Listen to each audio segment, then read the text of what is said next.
শুরু করিতেছি মহান আল্লাহর নামে, যিনি পরম করুণাময় এবং অত্যন্ত দয়ালু। আপনারা যারা আমার ফ্যান ফলোয়ার আছেন, বিভিন্ন সময় বিভিন্নভাবে আমার উপর কষ্ট পেয়েছেন, তাদের উদ্দেশ্যে একজন সাবেক এমপি হিসাবে আমি দুটি কথা বলতে চাই।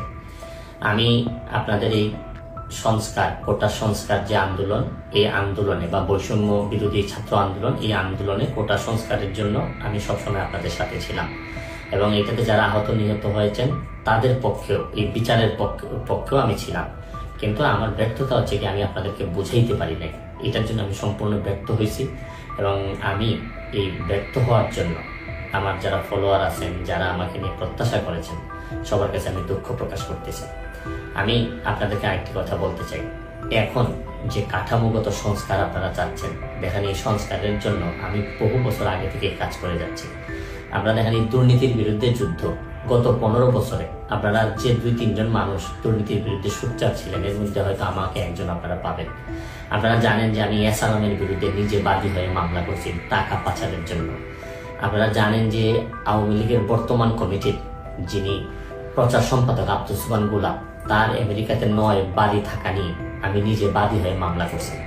আমি পুলিশের সাবেক আইজিপি বেনজিরের বিরুদ্ধে নিজে বাদী হয়ে দুদকে মামলা করছি।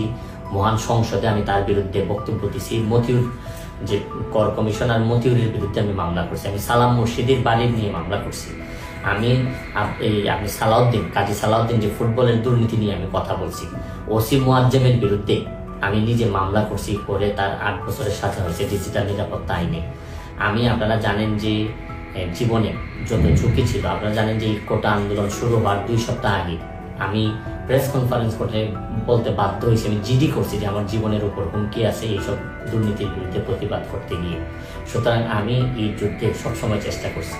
এখন আপনারা যারা যে যুদ্ধ শুরু করছেন, ছাত্র জনতার নেতৃত্বে যে যুদ্ধ, এই যুদ্ধে আমি মনে করি যে দুর্নীতির বিরুদ্ধে যুদ্ধ, এই যুদ্ধে আমি আপনাদের সবসময় আমি আপনাদেরকে দোয়া করি যে আমি যতদিন আসি চেষ্টা করে যাব দুর্নীতির বিরুদ্ধে এই যে যুদ্ধ, এই যুদ্ধে সবসময় শরীর থাকা, আমার জায়গা থেকে আমি চেষ্টা করব। এই বলে আজকের মতো বিদায় নিচ্ছি। ভালো থাকুক আমার বাংলাদেশ, ভালো থাকুন সবাই। ধন্যবাদ।